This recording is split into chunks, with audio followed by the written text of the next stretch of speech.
Jésus dit: j'ai l'intention de tous vous surprendre. En attendant, intercédez.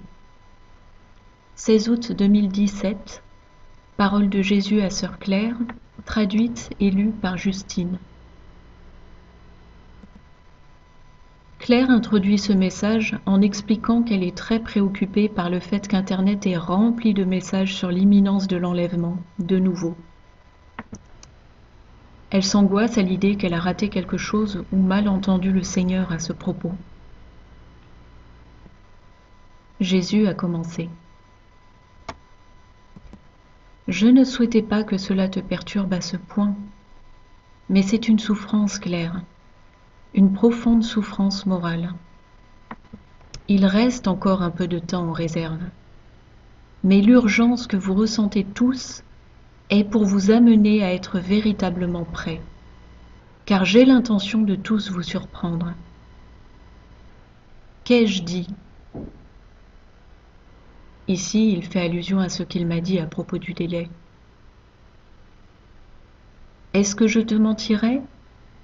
Non, tu sais que jamais je ne te mentirai. Est-ce que tu m'as correctement entendu ? Oui, tu m'as correctement entendu. Mais tant que les gens continuent de gaspiller leur temps et ne prêtent pas attention à l'époque que nous vivons, je dois envoyer des appels urgents pour les réveiller. Il n'y aura aucune excuse le jour venu. Mais Seigneur, cela fait des années que tu fais ça maintenant. Et chaque année, rien ne s'étant produit, les moqueurs sont de plus en plus nombreux. Il a répondu: ceci aussi est conforme à mes plans.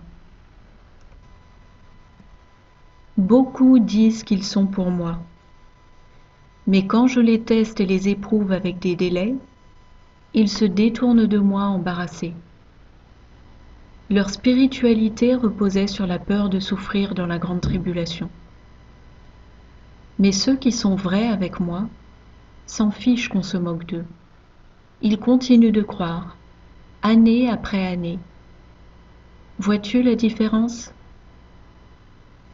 Il doit y avoir de nombreux tests et épreuves, des incongruités, des contradictions et des délais pour passer au crible ceux qui m'appartiennent véritablement, au milieu de ceux qui appartiennent toujours au monde. Ces derniers deviennent des moqueurs parce que je ne me suis pas montré selon leur calendrier. Ils sont comme les graines qui tombent sur un sol peu profond. Elles germent dans la joie, mais quand rien ne vient, elles se dessèchent. Mais dans chaque récolte, il y a celles avec un bon sol qui prennent à cœur la vérité et n'ont pas peur de souffrir pour le bien de la vérité. Mais Seigneur, Ézéchiel a remarqué une série d'événements qui ne coïncident pas avec ce que tu m'as dit. Et d'autre part, Carole et moi, nous tombons de plus en plus souvent sur des indications urgentes de guerre et d'enlèvement. Jésus a repris. Je te l'ai déjà dit, ma chérie, ce sont les douleurs de l'enfantement. Mais tu dois garder ton terrain et prier sérieusement pour prévenir les événements à l'horizon. Je n'ai pas menti quand j'ai dit que je donnerais 3 années de façon conditionnelle. Mais quand la vie continue sans qu'il y ait de sérieuses prises de conscience de ce qui menace, je dois vous le rappeler. As-tu prié avec passion pour prévenir ces événements ? Non, Seigneur, pas toujours. Pas avec passion tous les jours. Mais aujourd'hui, oui. C'est ce que j'attends. Une intercession beaucoup plus sérieuse de ta part, et de la part de tous. Il y a certains points critiques qui font surface et qui pourraient mal tourner. C'est la prière sincère et passionnée qui les inactive. Et c'est maintenant la saison pour vous de vous soucier du monde avec passion, de façon à ce que ces événements soient prévenus, comme je souhaite qu'ils le soient. La prière passionnée change le cours des choses. Je vous appelle tous à la prière passionnée. Les choses continuent de se détériorer et l'ennemi continue d'éroder la raison et le bon sens de toutes les nations. Mais la prière passionnée changera le cours des choses. Nous avons déjà traversé cela l'année dernière et l'année d'avant. Il est donc nécessaire par moments de rappeler, même à mes serviteurs et mes prophètes les plus avertis, que la situation est toujours critique. Et ainsi, ils mettent en garde les autres, et il en résulte une repentance et des prières plus profondes. C'est précisément ce que j'attends. Que vous vous repentiez plus en profondeur et que vous réformiez davantage vos vies. Cela ne veut pas dire que tu dois abandonner le travail de tes mains, mais par moments, tu seras encouragé à mettre toute chose de côté et passer toute la journée dans l'intercession. Tu n'as pas à culpabiliser ou te lamenter d'abandonner d'autres travaux, mais prends-le comme un break pour te rapprocher de moi et de la situation du monde au travers de la prière. Vraiment, vous abattez des géants lorsque vous travaillez dans vos missions. Mais je veux vous réaffirmer ceci. Il n'y a pas de plus grande œuvre que la prière. Pendant ce cycle, vous ne ferez peut-être pas ce que vous aviez à cœur, tel que créer une chanson pour rapprocher de moi des âmes, mais pendant que vous priez, je suscite un autre musicien pour jouer et chanter cette chanson. Ou par exemple, vous écrivez et enseignez.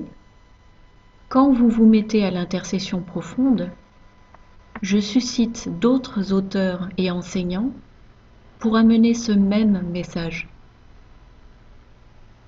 L'économie céleste est rarement comprise sur Terre. Ce n'est pas qui fait la chose à faire, c'est toujours mon esprit qui fait la chose à faire. Ce qui change, c'est le vaisseau au travers duquel il est déversé. Et tous vont récolter les bénéfices de ce travail. L'auteur qui a été appelé à se retirer dans l'intercession et l'auteur qui a été appelé à écrire. La seule chose importante dans les cieux, c'est le fruit produit. Il n'y a pas de chamaillerie sur la position ou sur qui récolte le mérite. Tous sont satisfaits qu'une chose soit accomplie et que du bon fruit soit produit. C'est la seule chose qui compte pour eux. Cela me rappelle un réma que j'ai eu aujourd'hui. 1 Corinthiens 3, 6 à 8. J'ai planté, Apollo a arrosé, mais Dieu a fait croître, en sorte que ce n'est pas celui qui plante qui est quelque chose, ni celui qui arrose, mais Dieu qui fait croître. Celui qui plante et celui qui arrose sont égaux, et chacun recevra sa propre récompense selon son propre travail. Jésus a repris. C'est aussi la façon dont je veux que vous voyiez ce que vous faites chaque jour, qu'il s'agisse d'endurer des souffrances physiques, de prier, de jeûner ou de réaliser d'autres travaux.